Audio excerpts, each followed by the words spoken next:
Hi hello. അപ്പം എൻ്റെ എല്ലാ കൂട്ടുകാർക്കും രമ്യാസ് വേൾഡിലേക്ക് ഒരിക്കൽ കൂടി സ്വാഗതം. അപ്പോൾ എന്തൊക്കെയുണ്ട് വിശേഷം കൂട്ടുകാരെല്ലാവരും സുഖമായിട്ടിരിക്കുന്നു എന്ന് വിശ്വസിക്കുന്നു കേട്ടോ. അപ്പം ഞാൻ ഇന്നൊരു നാടൻ വിഭവമായിട്ടാണ് കേട്ടോ കൂട്ടുകാരെ വന്നിരിക്കുന്നത്. വേറെ ഒന്നുമല്ല, നമ്മുടെ കപ്പങ്ങ വച്ചിട്ടുള്ള ഒരു അടിപൊളി റെസിപ്പിയാണ് കേട്ടോ. അപ്പോൾ വീഡിയോ സ്കിപ്പ് ചെയ്യാതെ തന്നെ കണ്ട് സപ്പോർട്ട് ചെയ്യണം കേട്ടോ കൂട്ടുകാരെ. അപ്പം നമ്മുടെ എല്ലാവരുടെയും വീട്ടിൽ നിർബന്ധമായിട്ടും ഉണ്ടായിരിക്കേണ്ട ഒരു പച്ചക്കറി വിള തന്നെയാണ് അല്ലേ കപ്പങ്ങ. അപ്പോൾ കൂട്ടുകാർ വിചാരിക്കേണ്ട ചേച്ചി എന്താ ഈ പറയുന്ന കപ്പങ്ങ എന്നൊക്കെ പറയുന്നത് പപ്പായ. അതായത് പല നാടുകളിൽ ഇത് പല പേരിലാണ് കേട്ടോ കൂട്ടുകാരെ അറിയപ്പെടുന്നത്.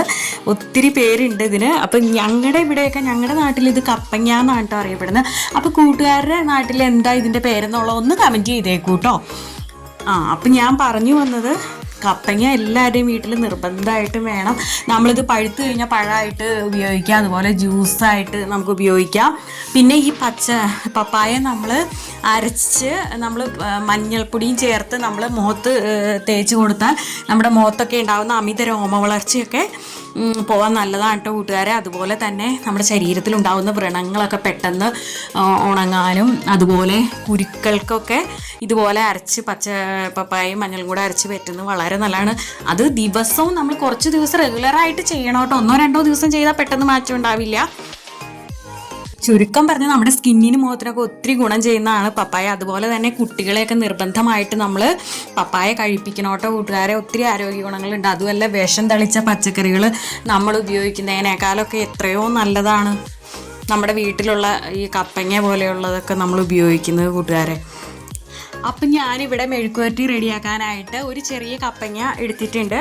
അത് നന്നായിട്ടൊന്ന് കഴുകിയെടുത്തു. ഇനി നമുക്കിതിൻ്റെ തൊലിയെല്ലാം ഒന്ന് ചെത്തിക്കളഞ്ഞിട്ട്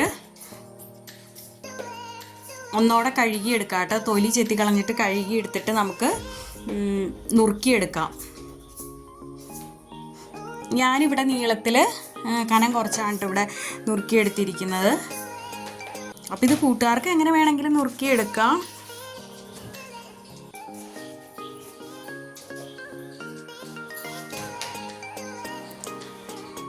കൂട്ടുകാർക്ക് എൻ്റെ വീഡിയോ ഇഷ്ടമാവുകയാണെങ്കിൽ നിങ്ങൾ ലൈക്ക് ചെയ്യാനും ഷെയർ ചെയ്യാനും സബ്സ്ക്രൈബ് ചെയ്യാനും ഒന്നും മറന്നു പോകില്ല കേട്ടോ കൂട്ടുകാരെ.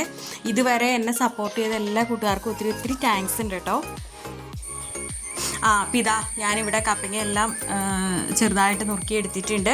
ഇനി നമുക്ക് മെഴുക്കുവരട്ടി റെഡിയാക്കാനായിട്ട് ചീഞ്ചട്ടി അടപ്പത്ത് വെച്ചു. അതിലേക്ക് ഒരു 2.5 ടേബിൾ സ്പൂൺ വെളിച്ചെണ്ണ ഒഴിച്ച് കൊടുത്തു.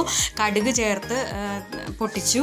ഇനി അതിലേക്ക് ഞാനൊരു 3 അല്ലി ചെറിയ ഉള്ളി, 2 അല്ലി വെളുത്തുള്ളിയും പിന്നെ ഒരു പച്ചമുളകും നുറുക്കിയത് ചേർത്ത് കൊടുത്തു. അതൊരുവിധം മൂത്ത് വന്നപ്പോൾ അതിലേക്ക് ഞാനിവിടെ 1/2 ടീസ്പൂൺ മഞ്ഞൾപ്പൊടി ചേർത്ത് കൊടുത്തിട്ടുണ്ട്. പിന്നെ ഒരു സ്വല്പം കാശ്മീരി മുളക് പൊടിയും കൂടെ ഞാൻ ചേർത്ത് കൊടുത്തിട്ടുണ്ട് കേട്ടോ കൂട്ടുകാരെ. പിന്നെ ഇതാ ഞാൻ കപ്പങ്ങ നുറുക്കിയത് ഇതിലേക്ക് ചേർത്ത് കൊടുത്തു. ഇനി ഇതെല്ലാം കൂടെ നമുക്ക് നന്നായിട്ടൊന്ന് മിക്സ് ചെയ്യാം. കറിവേപ്പിലയും ചേർത്ത് കൊടുത്തിട്ടുണ്ട്, ഉപ്പും ചേർത്ത് കൊടുത്തിട്ടുണ്ട് പാകത്തിനുള്ള. ഇനി ഇതിലേക്ക് വേറെ വെള്ളം ചേർക്കേണ്ട ആവശ്യമില്ല കേട്ടോ കൂട്ടുകാരെ. ഞാൻ ആ കപ്പങ്ങ ചേർത്തപ്പോൾ സ്വല്പം വെള്ളം അതിലുണ്ട്.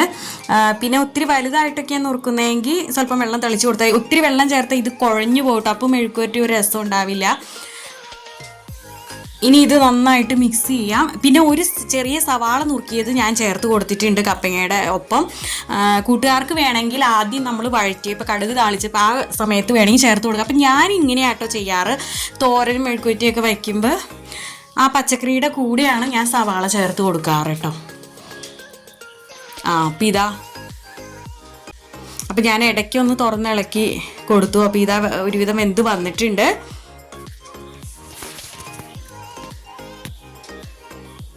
അപ്പം ഇതാ നമ്മുടെ അടിപൊളി കപ്പങ്ങ മെഴുക്കുവരട്ടി ഇവിടെ റെഡി ആയിട്ടുണ്ട്.